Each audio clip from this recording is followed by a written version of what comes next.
এক বছরের ভিতরে একটা দিন ইয়াউমুল আরাফা, ৯ জিলহজ আরাফার দিন, অর্থাৎ ওই দিনে বৎসরে একদিন আল্লাহ তাআলা এমনভাবে আল্লাহর বান্দা বান্দিকে আল্লাহ মাফ করেন। রাসূল সাল্লাল্লাহু আলাইহি ওয়াসাল্লাম বলেন যে আর কোনো দিন আল্লাহ তাআলা এইভাবে মাফ করেন না। সুবহানাল্লাহ। এই আরাফার দিনে এই আমাদের যে সামনে ইয়াউমুল আরাফা, কিছু আমল আমাদের মধ্যে আছে। কি আমল?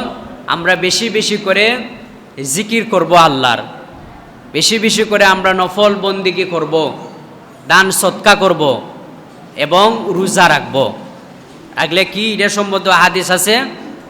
আল্লাহ রাসূল সাল্লাল্লাহু আলাইহি ওয়াসাল্লাম বলেন, ক্বালা নবী সাল্লাল্লাহু আলাইহি ওয়াসাল্লাম সিয়ামু ইয়াউমি আরাফা আহতাসিবু আলাল্লাহি আন ইউকাফিরা সানাতাল্লাতি ক্বাবলাহু ওয়াস সানাতাল্লাতি বা'দা, রাওয়াহু মুসলিম। আল্লাহ রাসূল সাল্লাল্লাহু আলাইহি ওয়াসাল্লাম বলেন, আরাফার দিনে যদি কোনো আমার উম্মত ওই দিনে রোজা রাখে, আল্লাহর ইবাদত করে, বেশি বেশি জিকির করে, আল্লাহ পাক রব্বুল আলামিন আমার ওই উম্মতের পরবর্তী এবং পূর্ববর্তীর 2 বৎসরের গুনাহ আল্লাহ তাআলা তার নামায়ে আমল থেকে কর্তন করে নিবেন। সুবহানাল্লাহ।